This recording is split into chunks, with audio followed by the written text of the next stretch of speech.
Alright, so today we're going to be going over the Jalie Clara tights. There are 2 rise options and then 3 length options. And there's only 3 pattern pieces. So you have the large leg piece that's going to be cut on the center front on the fold. And that's how it doesn't have the center front seam. So there's just one of those. And then you have the waistband piece right here, and it says in this little circle that you need to cut 2 of those. And then you also have the gusset. The gusset in this pattern is mandatory, so make sure that you cut that one out as well, and make sure you do all of your notches. They're really important for this pattern especially. If you are going to be doing the elasticated waistband, you're going to cut on the top line for the pants, so this up here. If you're going to be doing the waistband with the fabric, then you're going to cut on the lower line. I'm going to do the fabric waistband. I don't like how the elastic usually cuts into my sides. And then the first step is going to be to open up this leg pattern piece and run a basting stitch 1/4 of an inch in. So these are the 2 legs right here, and then this is the center front. A basting stitch 1/4 of an inch in around here. Okay, so now we have this basted right here. You're going to take your scissors and you're going to clip into this crotch seam right where the basting stitches are, but make sure that you don't clip through your threads that you just sewed, and do that around.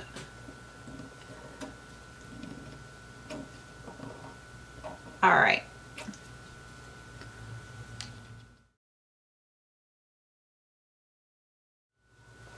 Alright, so next you're going to attach the gusset. You have the gusset piece attached to the crotch seam piece. So if you lay the gusset right on top of this, you're going to clip it just like this and curving it around the edge, and then you're going to sew those together just along this edge. Sometimes. Okay, so now we have the gusset attached to one side of the back crotch. Now you're going to take the other one and put it on top. So the gusset and the first side are right sides together. Then you're going to open up this gusset and lay the other back crotch on top of it. So line up the notch that you did right here, and then I would clip. And you're going to sew starting at this point, the back of the back crotch, down into the gusset. So clip along this curve and then line up the raw edge of the gusset with the other side of the back crotch. And I would reinforce this stitch probably with a triple stretch stitch, just so you don't have to ever worry about it breaking open.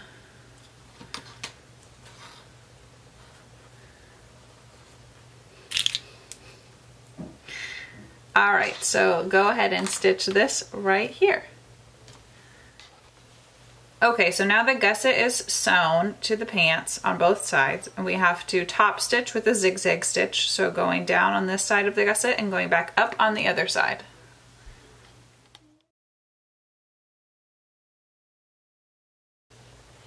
Alright, the gusset is now top stitched, and now we're going to take the curve from the front that we did that basting stitch along and clipped out the curves and line it up with that gusset. So line up the center and then pin it all the way down, and this is why we cut the notches out, so that the fabric will open up as we're working it down the leg. And then you can go ahead and clip all the way down and sew that, and make sure you're lining up your notches.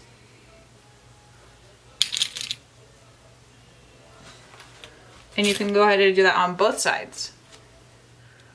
Now we're almost done. We have the pants completely together, and all that is left is the waistband and the hem. So for the hem, I like to serge around the bottom and then I fold it up. You should try them on probably first and see how long you want them, but I just fold them up and clip all the way around. And I like to do a zigzag stitch, but you can use your cover stitch if you want, or a triple straight stitch, or even a twin needle. So you can go ahead and hem both legs.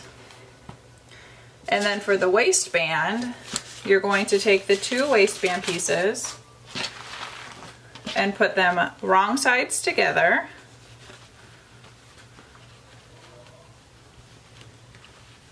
Lining up the notches on the short end, and then sew up the short end. So right here. And you're going to do that on both pieces of the waistband.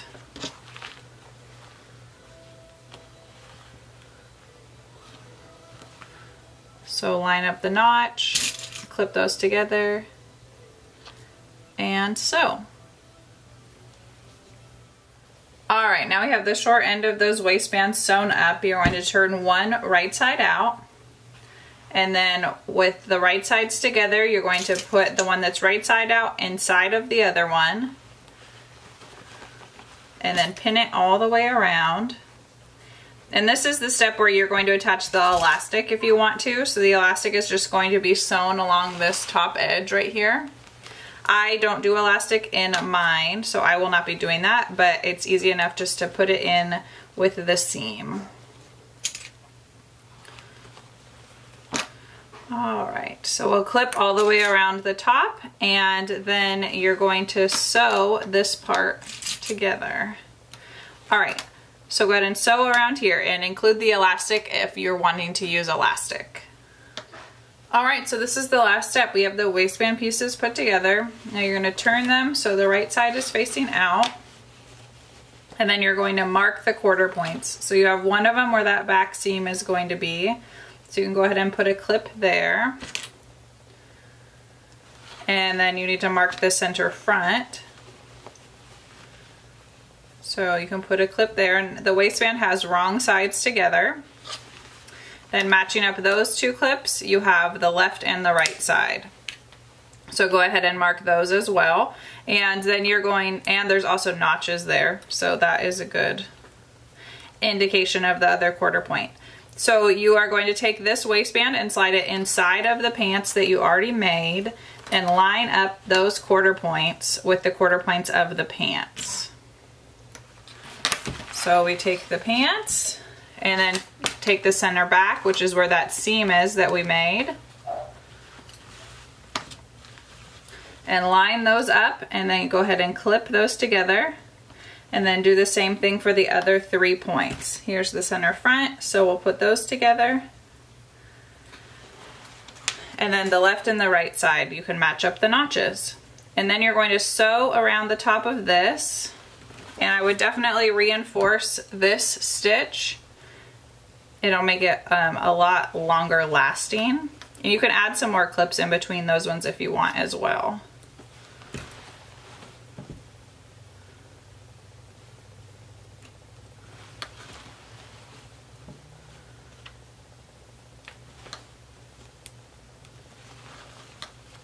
All right, and then that's the last step.